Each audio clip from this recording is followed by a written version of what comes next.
Serbie, octobre 2001, après 12 ans d'un règne sans partage, Slobodan Milosevic est renversé par une révolution de velours. Géorgie, novembre 2003, Edouard Shevardnadze est chassé par la révolution des roses. Ukraine, décembre 2004, la révolution orange porte au pouvoir Viktor Yushchenko.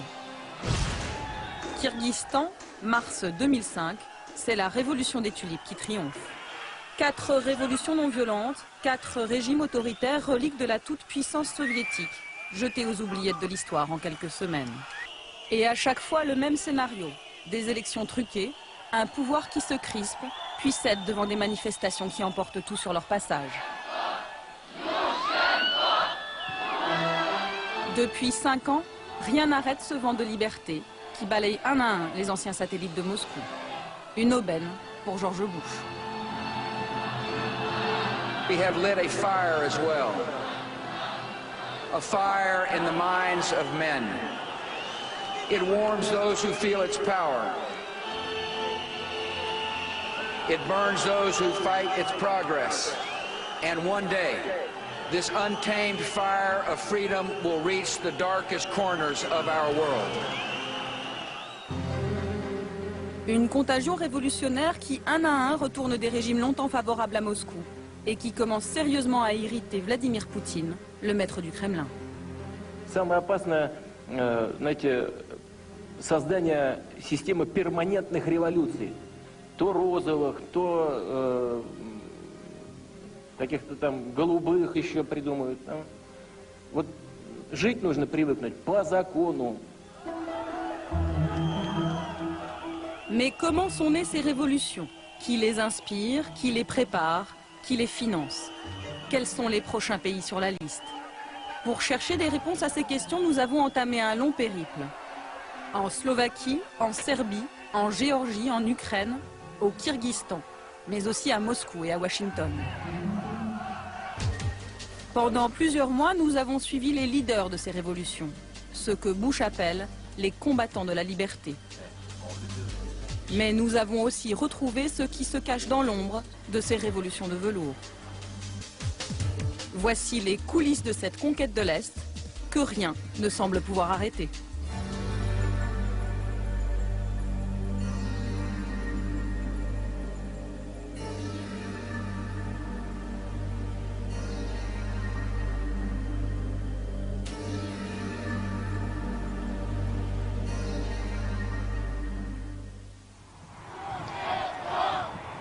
Bratislava, février 2005. Nous sommes à quelques heures du sommet Bush-Poutine.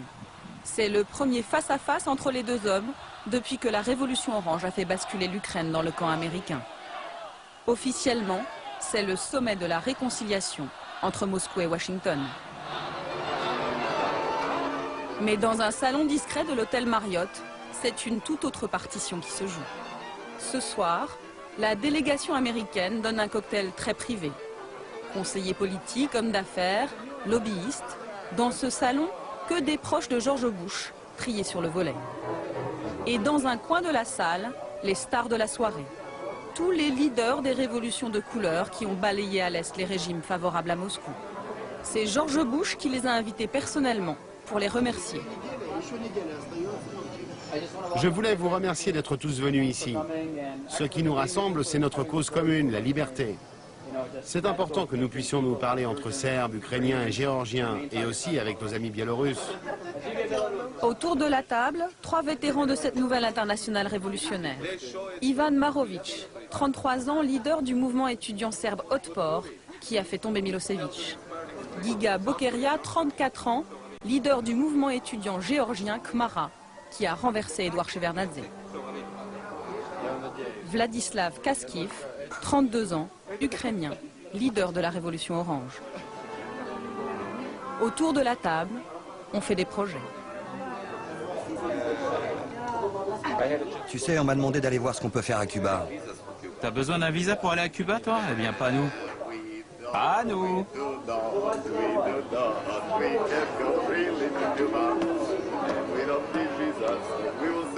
Tu vas voir, on va leur envoyer 10 millions de Serbes pour faire la révolution à Cuba. Dans ce sac, le kit du parfait révolutionnaire. CD-ROM, t-shirt, album souvenir. Vlad, le leader de la révolution orange, en profite pour faire des relations publiques. Venez, j'ai repéré quelqu'un d'important là-bas.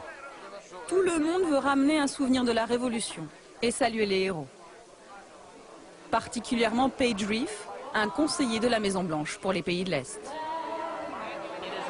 Ces révolutions, c'est une vague. Qu'il s'appelle Poutine ou Loukachenko, le président biélorusse, eh bien cette vague, c'est comme un tsunami qui va les repousser aux oubliettes de l'histoire.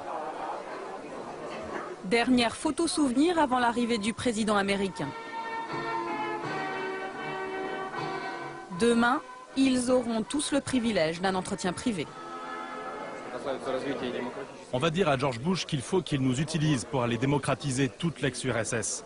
La Biélorussie, l'Arménie, l'Azerbaïdjan, le Kyrgyzstan et bien sûr la Russie. C'est une chance unique de faire triompher la grande démocratie mondiale. Et on va le faire. L'entretien aura lieu à huis clos, mais le lendemain, George Bush fera de ces nouveaux révolutionnaires présents dans le carré VIP les vedettes de son discours. With us here today is a group of remarkable men and women from across Central and Eastern Europe. We welcome you. We thank you for your example, for your courage, and for your sacrifice. And the democratic revolutions that swept this region over 15 years ago are now reaching Georgia and Ukraine. Eventually, the call of liberty comes to every mind and every soul. And one day, freedom's promise will reach every people and every nation. And may God bless you all. Un appel ouvert à la révolution, lancé 1 heure à peine avant l'arrivée de Vladimir Poutine, et qui va jeter un coup de froid sur le sommet de la réconciliation.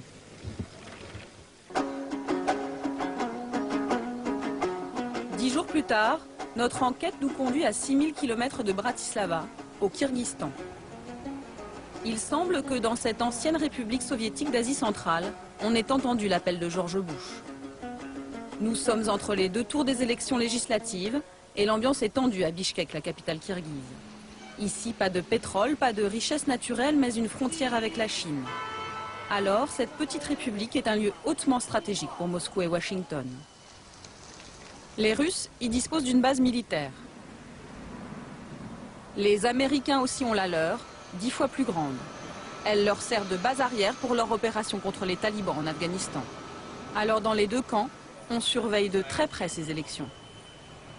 Entre les 2 tours, le pouvoir a interdit toute manifestation et l'opposition craint des fraudes massives.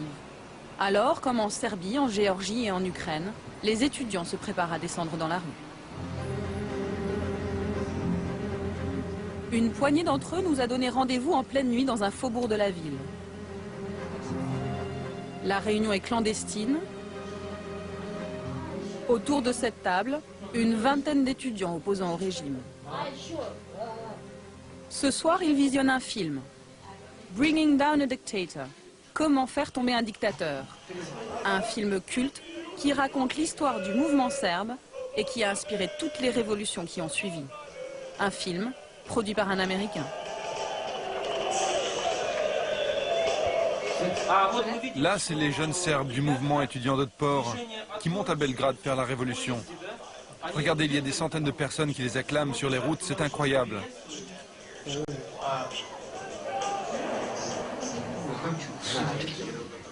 Là, c'est leur leader. Ils racontent qu'eux non plus n'avaient pas de bureau, comme nous. Eux aussi étaient obligés de se rassembler clandestinement dans les cafés et de communiquer par Internet. Ce film, on l'utilise dans nos séminaires pour montrer aux étudiants que l'on peut faire quelque chose au Kyrgyzstan. Si les Serbes sont arrivés à faire leur révolution, pourquoi pas nous? Ce film, ça prouve tout simplement que des étudiants, des jeunes, peuvent faire tomber un régime.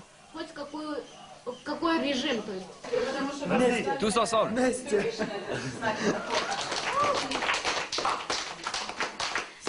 Serbie, Géorgie, Ukraine, Kyrgyzstan, voilà!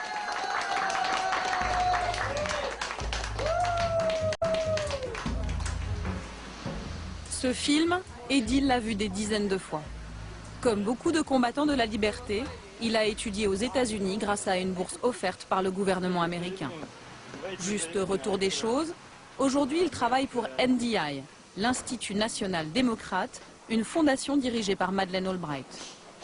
Pour ces élections, c'est lui qui est chargé de recruter des observateurs indépendants. Ce matin, il fait une dernière réunion. Les autres observateurs attendent de vous que vous soyez des leaders. Ils attendent que ce soit vous qui posiez des questions lorsqu'il y aura des infractions dans les bureaux de vote. Soyez actifs, surtout les jeunes. Vous êtes l'avant-garde. J'espère que j'ai été convaincant. Regardez, j'ai même l'écharpe orange qui vient d'Ukraine. J'ai passé 1 mois et demi en Ukraine.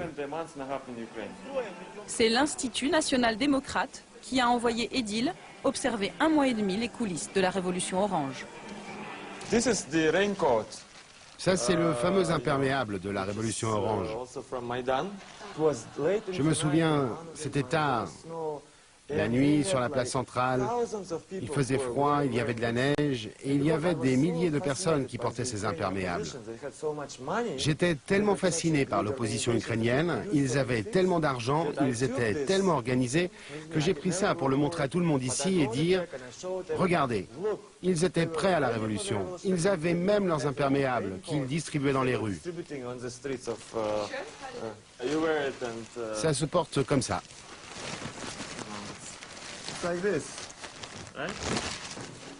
Cette logistique, ces moyens financiers illimités, sont bien sûr essentiellement américains.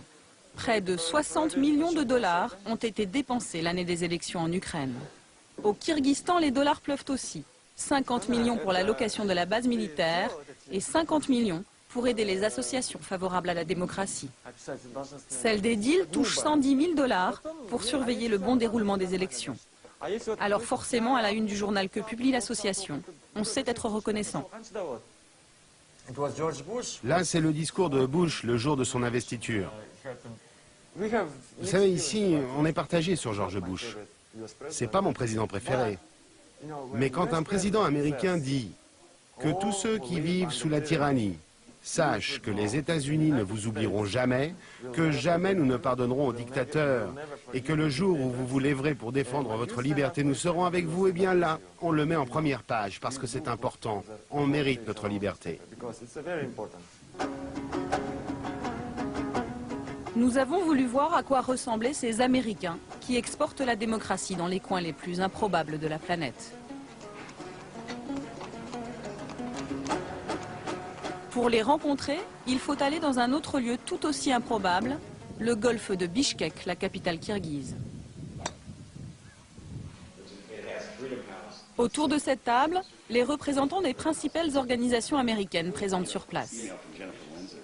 Mike Stone, 52 ans, ancien journaliste, dirige l'association Freedom House chargée de défendre la liberté de la presse. Brian Campbell, 48 ans, 15 ans de Kyrgyzstan, dirige le bureau de USAID, spécialiste dans l'aide au développement. David Greer, 43 ans, juriste, chargé de former les Kirghizes à l'économie de marché. Première surprise, ici, tout le monde assume son rôle sans complexe. La politique américaine au Kyrgyzstan, c'est d'exporter l'économie de marché dans l'intérêt des États-Unis. Et quant à notre influence ici, eh bien, on vient avec ce que le monde développé a de meilleur en termes de principes économiques. Voilà. Quelles sont les motivations politiques de Washington derrière tout cela, derrière notre présence ici? Je ne sais pas, mais je n'ai aucun problème avec ce que l'on fait ici, car je suis persuadé que c'est pour le bien des gens et que si ça marche, ça rendra le monde un peu meilleur. Moi, je ne crois pas que l'impérialisme soit une mauvaise chose, si cela veut dire des élections libres, une justice indépendante et des médias libres. C'est exactement ce qu'on est en train de faire ici et c'est très bien. Et franchement, je me fiche de ce que Poutine peut en penser, car lui, il était à la tête du KGB. Donc on connaît par cœur ses réactions et ça n'a aucune importance. Voilà, c'est tout. Et les méthodes du KGB, Mike Stone les connaît. Avant le Kyrgyzstan, il a perfectionné son swing en Hongrie, puis en Biélorussie. Ce Texan de 52 ans dirige la seule imprimerie du pays qui ose publier les journaux d'opposition. C'est de nuit qu'il nous y emmène. Il préfère être discret. À quelques jours du scrutin, la pression du KGB local est à son maximum. Alors Ruslan, c'est où? Ils sont par là-bas. Il est 3 heures du matin. Les ouvriers de l'imprimerie ont repéré une voiture stationnée tout près. Ce soir, la police secrète est de sortie, mais pas tout à fait sur le coup. Alors Mike, il n'y a personne? Si, ils dorment dans la voiture. C'est pas vraiment du bon espionnage. Ah non, ça c'est clair. Je vais rester ici jusqu'à ce que chaque exemplaire sorte de mon imprimerie.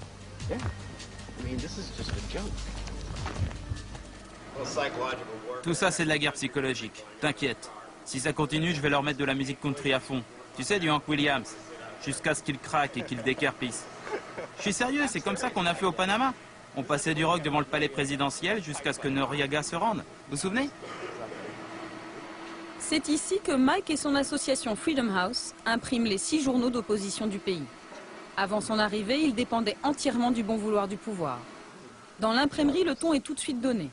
Sur les murs, un message d'encouragement du peuple américain au peuple kirghize.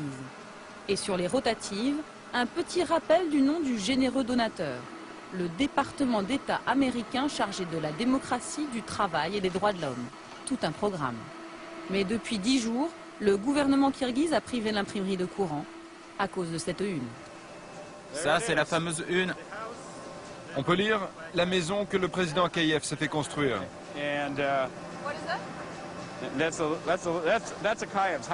Là, c'est sa maison, ou plutôt son palace.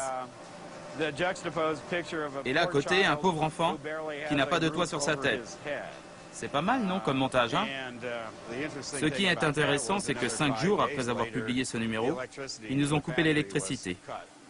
Et c'était 5 jours avant le premier tour des élections.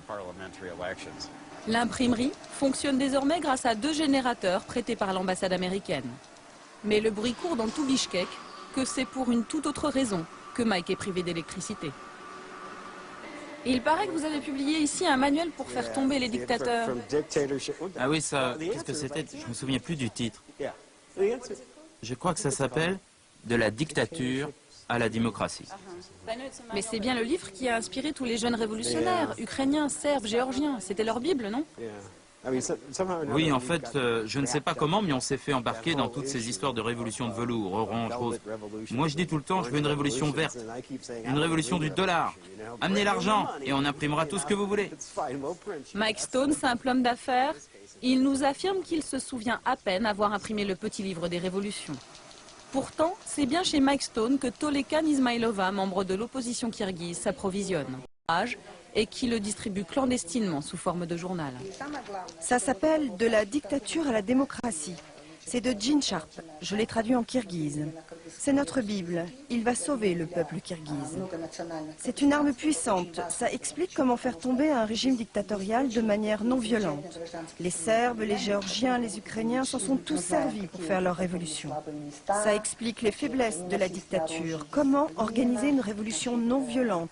Et surtout, ça explique la stratégie pour venir au pouvoir. J'en ai fait imprimer 6000 exemplaires et il n'en reste plus qu'une centaine. Il faut que j'en imprime d'autres. Les étudiants se l'arrachent. Ils le distribuent dans toutes les facs.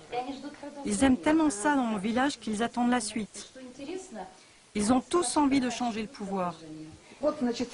J'ai envoyé des milliers de copies dans tout le pays. Dans le nord, on a des militants qui le distribuent. Dans le sud, c'est déjà très populaire. Ça commence à marcher. Les révoltes ont déjà commencé là-bas. Retour à l'imprimerie. Mike Stone prépare la une du lendemain. Une première page encore très politique qui ne va pas arranger ses relations avec les autorités. Regardez, là c'est le président Kuchma, l'Ukrainien, et Shevardnadze, le Géorgien. Ils ont été rayés. Et puis on a écrit Akayev est le prochain sur la liste. Akayev, c'est le président kirghize, bien sûr. Élu la première fois il y a 15 ans, à plus de 95% des voix. En fait, ça pourrait être un nouveau jeu. Nommez le dictateur, essayez de savoir qui est qui. Là, Loukachenko, Poutine, et là, c'est qui? Visiblement, Mike Stone n'a peur de rien, sans doute, parce qu'il peut compter sur le soutien indéfectible de son patron, le sénateur républicain John McCain, un proche de George Bush. Nous sommes allés le rencontrer au Sénat américain à Washington. C'est lui qui dirige depuis plus de 10 ans le puissant IRI, l'Institut international républicain chargé d'exporter la démocratie dans le monde. C'est son institut qui finance en partie l'imprimerie de Mike Stone et le sénateur n'y voit aucune ingérence dans les affaires kirghizes. Je ne crois pas qu'apprendre aux gens ce qu'est la démocratie, c'est vouloir renverser un gouvernement.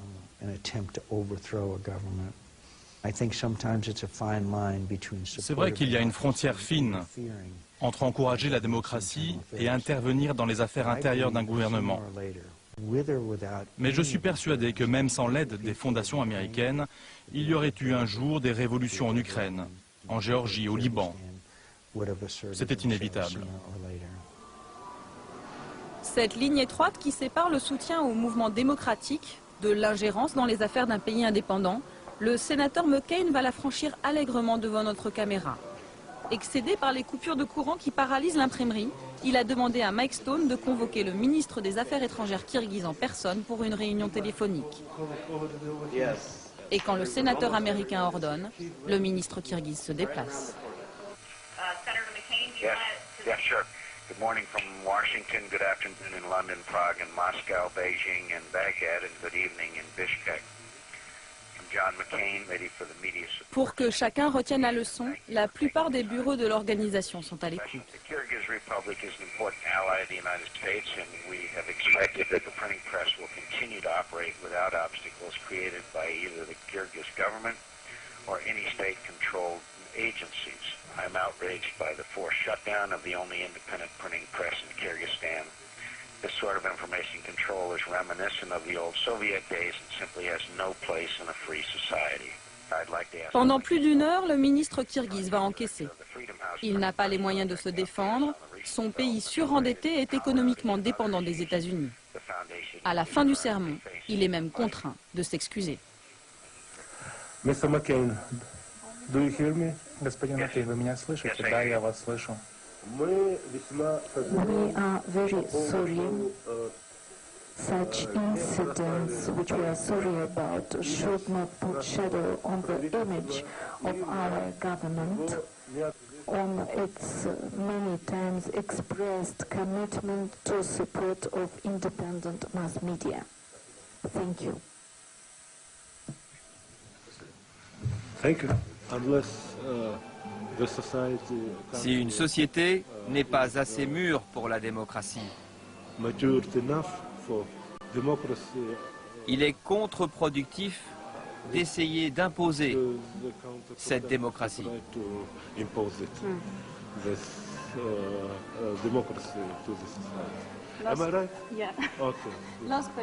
Beaucoup de personnes aujourd'hui parlent d'une révolution orange au Kyrgyzstan. Vous pensez que c'est possible? Je ne crois pas à la révolution orange. Je ne pense pas qu'on en ait besoin. Mauvaise analyse politique. 10 jours plus tard, la révolution éclate avec bien sûr les étudiants au premier rang des manifestants. Les slogans, les symboles, les fleurs offertes aux forces de l'ordre, le choix d'une couleur, tout est conforme aux méthodes mises au point avant en Serbie, en Géorgie et en Ukraine.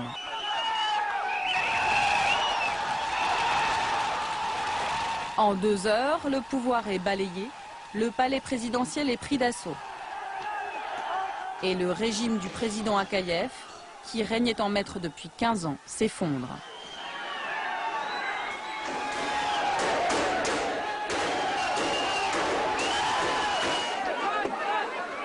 Mais Edil n'a pas pu profiter de la victoire, il a été l'un des tout premiers à être arrêté. On le voit sur ces images de la télévision kirghize se faire embarquer par les forces de l'ordre. Quelques jours plus tard, nous le retrouvons. Il nous a donné rendez-vous devant le palais présidentiel, fermé pour cause de révolution. Pour lui, aucun regret, la fin justifie bien les moyens. On dira encore, comme pour la révolution ukrainienne, comme pour la révolution géorgienne, que tout ça c'est un projet américain. Eh bien, même si ça l'est, ça m'est égal. Je ne vais pas m'excuser. Et personne ne devrait s'excuser. On vit au XXIe siècle. Les dictateurs doivent savoir que leur heure a sonné. Les États-Unis font tomber des dictatures et alors, c'est pas de l'ingérence. On vit à l'heure des droits de l'homme, de la démocratie. C'est comme ça. En fait, ce qu'on ressent, nous tous ici à l'imprimerie, c'est sans doute un sentiment de mission accomplie. Nous laissons Bichkek à sa révolution et Mike à ses affaires. Direction Boston. Nous voulons rencontrer l'auteur du petit livre que tous les révolutionnaires s'arrachent. Il travaille ici à la fondation Einstein qu'il a créée en 1983. C'est un universitaire qui théorise depuis 40 ans sur la révolution non violente. Il s'appelle Gene Sharp, il a écrit son livre il y a 15 ans. Depuis que les révolutionnaires serbes en ont fait leur Bible, les traductions se multiplient. Je n'en reviens pas. Il a déjà été traduit en 21 langues. Et il n'en finit plus de se répandre. Son livre « De la dictature à la démocratie » est un véritable mode d'emploi de la révolution pacifique, avec des recettes simples comme « Comment fraterniser avec la police, pilier de toutes les dictatures ». Par exemple, en Serbie, l'opposition a appliqué à la lettre nos conseils. Et ils ont procédé par étapes pour neutraliser l'armée et la police, pour que le jour de la révolution, la répression soit moins brutale. 2 ans avant la chute de Milosevic, des garçons et des filles de 14 ans envoyaient des colis avec de la nourriture aux policiers pour affaiblir leur morale et leur soumission à Milosevic. Plus tard, les leaders de la révolution ont contacté des officiers supérieurs du régime pour négocier, pour que le jour J, les cordons de police se brisent et laissent passer les manifestants. Et c'est ce qui s'est passé.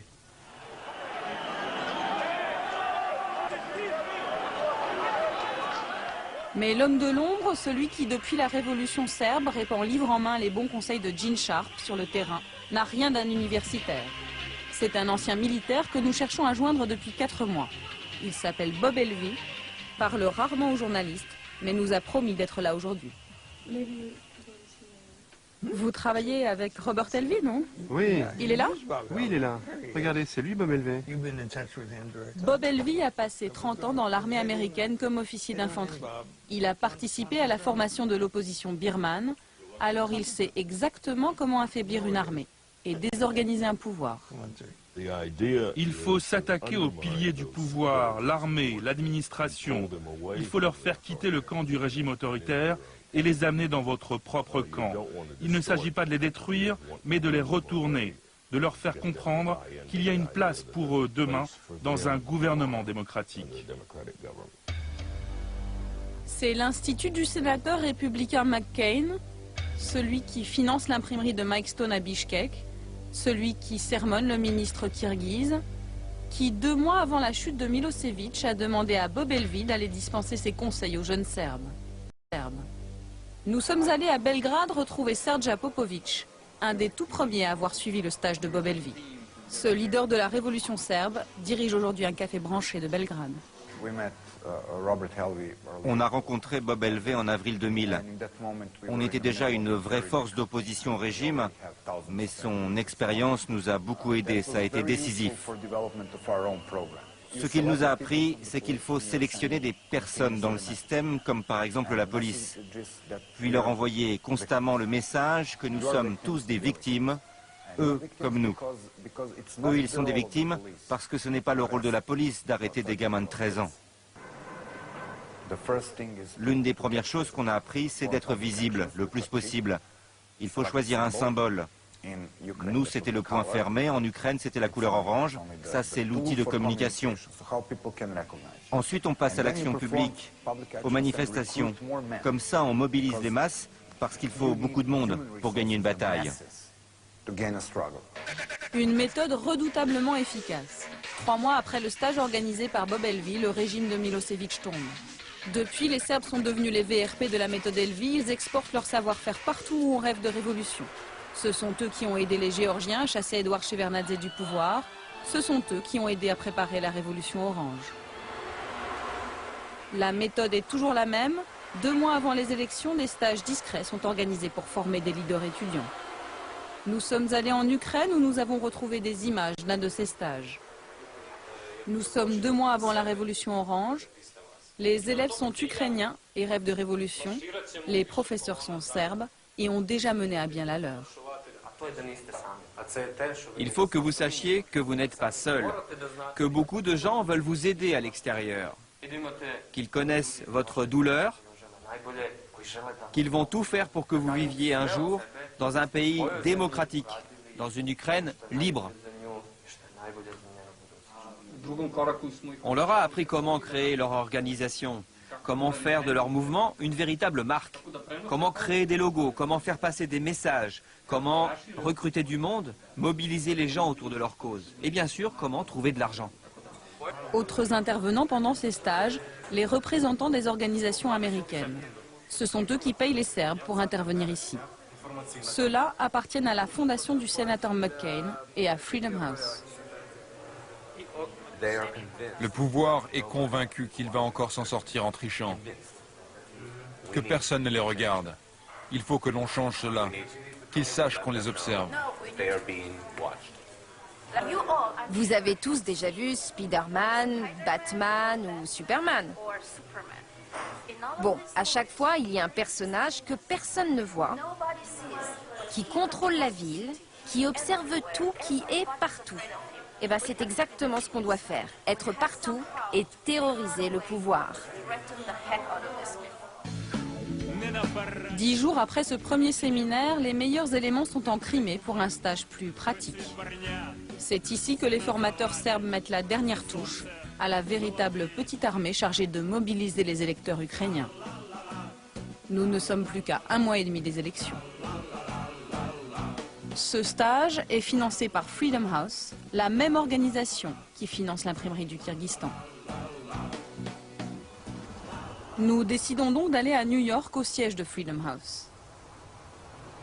C'est Adrian Karatnitsky qui, au sein de l'association, est chargé du dossier ukrainien. En passant dans le couloir avant d'arriver dans son bureau, il en profite pour nous donner un petit cours de démocratie. Les pays libres sont en vert. L'Ukraine et la Géorgie sont encore en jaune, c'est-à-dire semi-libres.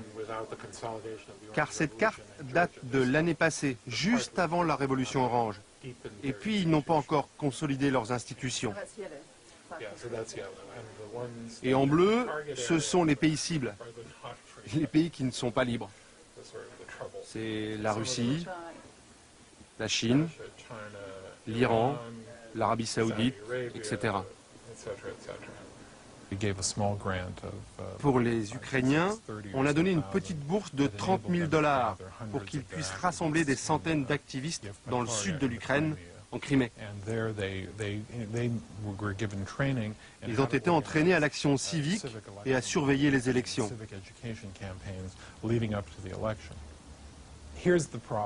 En fait, dans les années 50, 60 et 70, ce genre d'activité était mené par la CIA de manière cachée.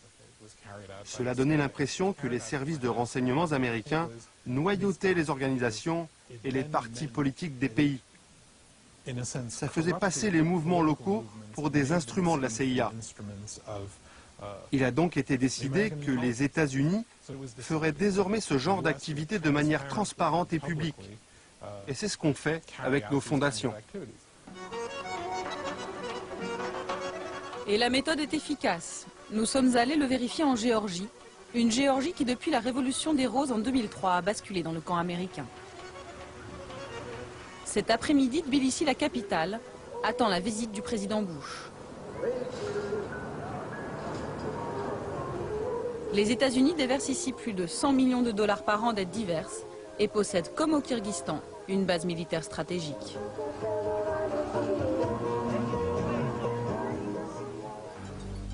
Ici, c'est cet homme, George Soros, le multimilliardaire américain proche du Parti démocrate, qui a aidé les leaders de la Révolution des Roses grâce à sa fondation, Open Society. Kachal Omaya était à l'époque le représentant géorgien de la fondation de George Soros.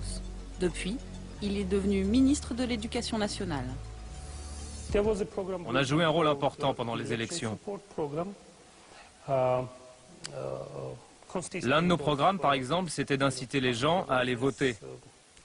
On a financé toute une série de concerts de rock, distribué des tracts, diffusé de la publicité à la télévision, etc., etc. Tout cela nous a coûté à peu près 300 000 $. Là, c'est moi avec Bush père. L'ancien président de Géorgie, Edouard Shevardnadze, lui, n'est plus rien du tout. Chassé du pouvoir, il vit avec ses souvenirs et une certitude.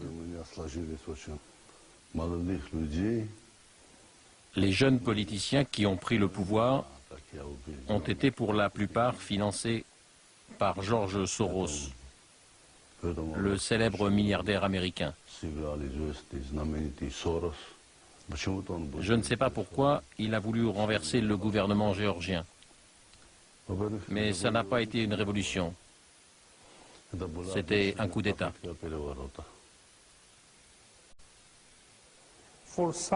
C'est vrai, certains dictateurs d'Asie centrale et d'autres pays de l'ex-URSS ne comprennent pas ce que l'on fait.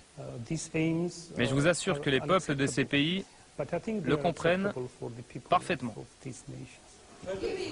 L'un des leaders de la révolution géorgienne, c'est Giga Bokeria. Nous l'avions croisé à Bratislava. Quand il entre et il sort comme il veut de l'hémicycle, c'est normal. Depuis la révolution, il est devenu le principal conseiller du président géorgien.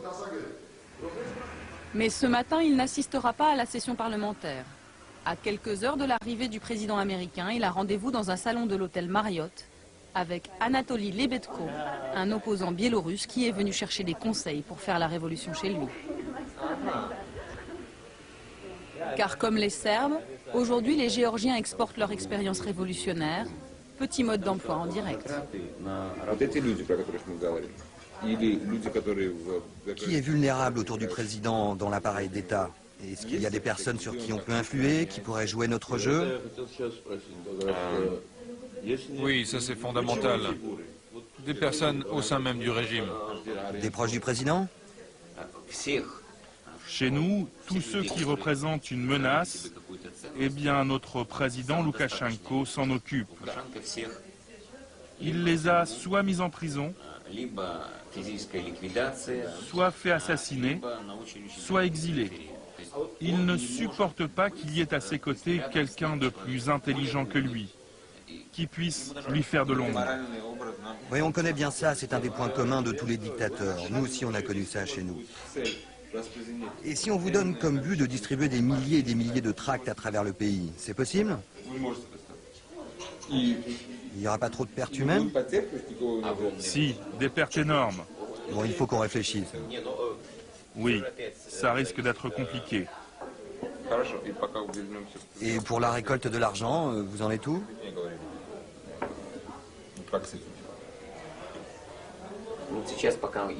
Pour l'instant, on a surtout un soutien politique et des promesses d'aide. Il y a une décision du Congrès des États-Unis qui doit nous donner plusieurs millions de dollars, mais on attend. La question principale, c'est effectivement l'argent. On va vous aider. On va faire quelque chose pour vous. On va vous donner des recettes pour prendre le pouvoir. Tu crois pas qu'il vaut mieux qu'ils éteignent la caméra? Vous pouvez arrêter de filmer, là? 2 heures plus tard, dans le hall de la Banque centrale, Giga a remis son costume de conseiller. Avant l'arrivée de George Bush, le président géorgien s'apprête à rencontrer les correspondants de la Maison-Blanche. Pour nous, cette visite de Bush, c'est comme revenir sur la carte du monde après 200 ans de colonisation par l'Empire russe et soviétique. Celui qui invite ce soir, c'est lui, Bruce Jackson. Ancien officier de l'armée américaine, il est passé par les renseignements militaires et Lockheed, une multinationale de l'armement. Aujourd'hui, il dirige une fondation appelée sobrement Projet sur les démocraties en transition. En fait, on le retrouve partout où naissent les révolutions de velours. L'homme est discret, pourtant il accepte de nous faire partager sa vision du monde. C'est simple, ce qu'on voit en Russie, ça ne nous plaît pas. Il n'y a pas assez de démocratie et le pouvoir oppresse le peuple. C'est décevant. Ce qu'on voit ici, par contre, ou en Ukraine, eh bien ça nous plaît. Ça correspond à ce que l'on attend d'eux, ce qu'on attend d'une démocratie. Le choix est simple. D'un côté, c'est décevant, de l'autre, c'est excitant. Officiellement, Bruce Jackson n'est pas en tête sur la liste du protocole. Pourtant, quand le président géorgien arrive, c'est lui qu'il salue en premier. Monsieur le Président, laissez-moi vous présenter Brian, de CBS. Mikhail Saakashvili, 36 ans, est le plus jeune président du monde. Avocat, il a été formé à Harvard, il doit beaucoup aux États-Unis, et il le sait. Après tant d'années d'oppression et de corruption, la Géorgie est aujourd'hui un exemple vivant que la démocratie peut marcher dans cette région du monde. On croit dans les mêmes valeurs que les Américains et on se souvient de ce que les États-Unis ont fait pour nous ces dernières années. On est très heureux de vous accueillir ici. Et depuis qu'il peut compter sur le soutien sans faille des États-Unis, le jeune président géorgien n'hésite pas à s'en prendre directement à l'ex-grand frère soviétique. C'est clair qu'il faut que les bases russes quittent la Géorgie. On veut le faire de manière civilisée, on ne veut pas les pousser dehors. Mais regardez donc les Syriens, ils ont bien quitté le Liban en 3 semaines alors qu'ils avaient 4 fois plus d'hommes que les Russes ici. Tout le monde doit comprendre aujourd'hui qu'il n'y aura plus jamais d'empire soviétique. À quelques pas du président géorgien, Bruce Jackson est très attentif. J'ai dit quelque chose qu'il ne fallait pas? Non, non, non, continuez, monsieur le président, tout va bien. Allez, c'est bon, laissez le président un peu tranquille, il n'a même pas pu boire un verre de vin. On vous présente souvent comme l'homme de l'ombre de ces révolutions. Oui, je sais, et ça m'attriste que la presse française écrive ce genre de choses. Ce n'est pas ce que je fais. Vous savez, il y a plein de gens du gouvernement ici, beaucoup plus intéressants à voir que moi. Fin de l'interview. Bruce Jackson s'éclipse discrètement avec Giga. Nous lui arrachons tout de même la promesse de nous recevoir au siège de sa fondation à Washington. Au centre de Tbilissi, l'ambiance monte. L'arrivée de George Bush est annoncée dans 1 heure et plus de 200 000 personnes se sont rassemblées sur l'ancienne place Lénine, rebaptisée Place de la Liberté. Anatoly Lebedko, le Biélorusse, continue sa tournée des sponsors. Nous le retrouvons dans les bureaux de l'IRI, la fondation du sénateur McCain. Au mur, un t-shirt imprimé par la fondation et qui annonce toutes les dates de la grande tournée des révolutions, avec celles déjà faites et les autres marquées TBD, To Be Done, en français, celles à faire. Les prochains sur la liste, c'est nous, les Biélorusses. Les élections sont prévues en 2006. C'est un beau palmarès, non? Les prochains, c'est vous? Oui, c'est sûr, l'année prochaine, c'est pour nous. Pour sa première rencontre avec George Bush, Anatoly ne fera pas partie des invités qui comptent. Il lui reste une révolution à faire pour prétendre au carré VIP.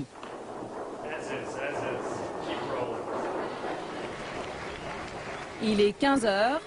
George Bush prend la parole pour marteler le même message, toujours et encore. As free nations, the United States and Georgia have great responsibilities, and together we will do our duty. By extending liberty to millions who have not known it, we will advance the cause of freedom. Chez moi, c'est une petite union soviétique et on doit absolument rejoindre le monde civilisé. Et vous pensez que George Bush peut vous aider? Je crois que c'est au peuple biélorusse de décider de son destin, mais c'est clair que vu notre situation, on a besoin de l'aide internationale. C'est essentiel pour nous. C'est une question de survie.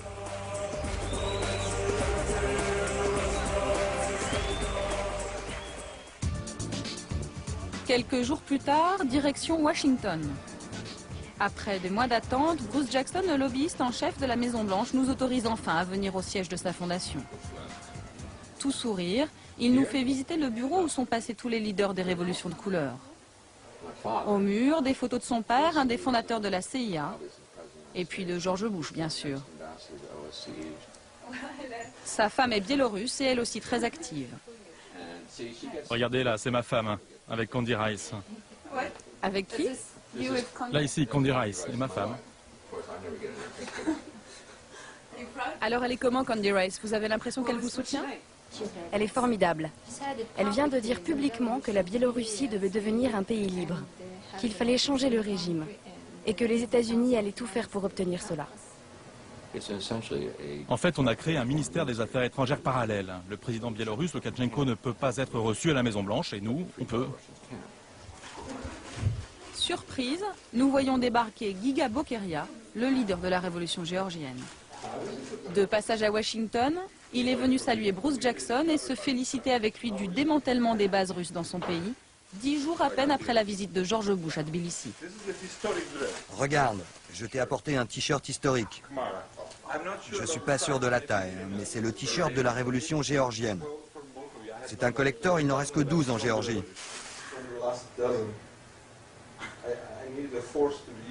Le rendez-vous ici se passe très bien. Tu sais, ils sont très contents de toi ici. Tu fais du très bon travail. C'est bien.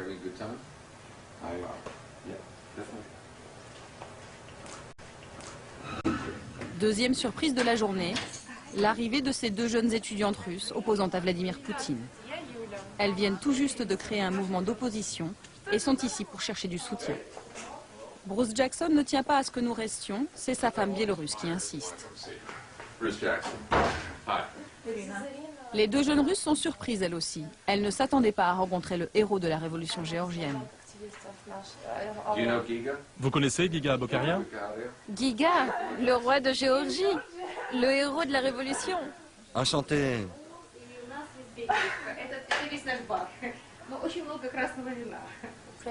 Si les Ukrainiens ont réussi à se sortir de là, alors pourquoi pas nous? C'est pour cela que c'est très important de rencontrer des gens comme Bruce Jackson ou comme Giga. Ils peuvent nous conseiller, c'est essentiel. En fait, ça se répand dans des pays de plus en plus grands. Ça a commencé dans la petite Serbie, puis la Géorgie, puis l'Ukraine, puis pourquoi pas l'immense Russie. En Russie, c'est une question de temps et bien sûr du prix humain qu'il faudra payer. Jusqu'où le régime sera prêt à aller pour rester en place. Mais je suis certain que ça arrivera. Vous allez les conseiller?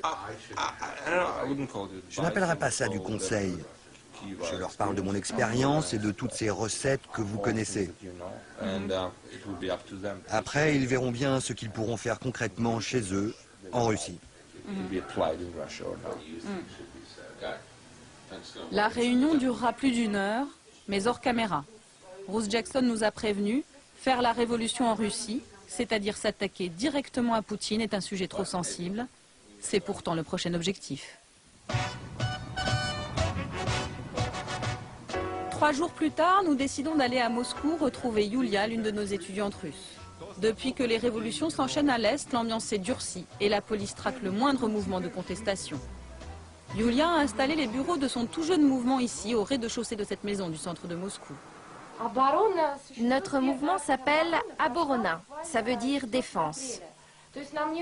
On est tout jeune, ça ne fait que 2 mois qu'on a fait notre première manif. Voilà notre logo. C'est avec ce drapeau qu'on va au rassemblement. C'est le même que les Serbes, les Géorgiens. On l'a pris comme symbole de lutte commune. Nous, notre objectif principal, c'est lui, Poutine. On en a marre de lui, marre de ce régime policier qu'il a instauré en Russie.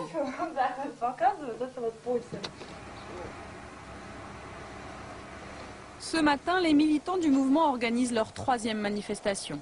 Tous ont été arrêtés après la 2e et sortent juste de garde à vue. Les flics nous ont vraiment pris comme cible ces derniers temps. Les aumônes, les forces spéciales, nous ont même fichés. Ils ont nos noms et nos photos et nous montrent du doigt pour nous faire sortir des manifs et nous arrêter. Léna a 21 ans. Elle est étudiante en économie. Toutes ces révolutions de couleurs qui ont lieu dans les autres pays ont crispé le pouvoir en Russie. Le Kremlin parle de la peste orange. Il n'arrête pas de dire en Russie, il y a le risque de la peste orange. Ils ont vraiment peur. Ces fascistes du Kremlin sont terrorisés qu'il y ait une révolution orange ici. Que le peuple russe se révolte et fasse tomber le régime de Poutine. Finalement, les intimidations de la police ont marché. Ils ne sont qu'un peu plus de 300 à la manifestation, encadrés par les tristement célèbres forces spéciales qui opèrent en Tchétchénie.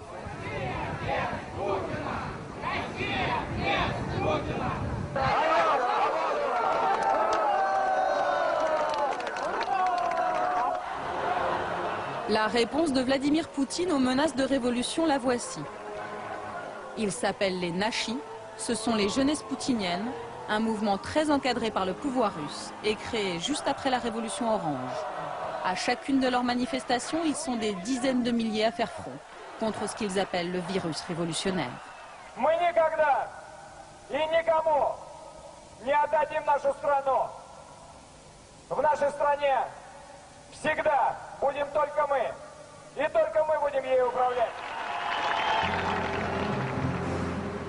Au Kremlin, On a même mis secrètement en place un ministère de la contre-révolution. C'est l'éminence grise de Poutine, Gleb Pavlovski, qui en a eu l'idée. C'est un fidèle du pouvoir. Vous savez, les Nashis, ça n'est que la partie visible de la contre-révolution, du front uni pour Vladimir Poutine. Si on nous y pousse, on pourra activer toutes les armes de ce front, et elles sont redoutables. On va commencer par résister à nos frontières. On ne va pas laisser les États-Unis se mêler de nos affaires. On ne veut pas que l'Amérique soit chez nous, dans notre maison. On ne veut pas que les États-Unis nous apprennent à être russes. Si les Américains décident d'aller jusqu'au bout de leur conquête de l'Est, et si la révolution russe a vraiment lieu, beaucoup prédisent qu'elle aura une couleur toute choisie. Rouge. La couleur de l'affrontement inévitable entre deux forces que lentement mais sûrement, on est en train de dresser dangereusement l'une contre l'autre.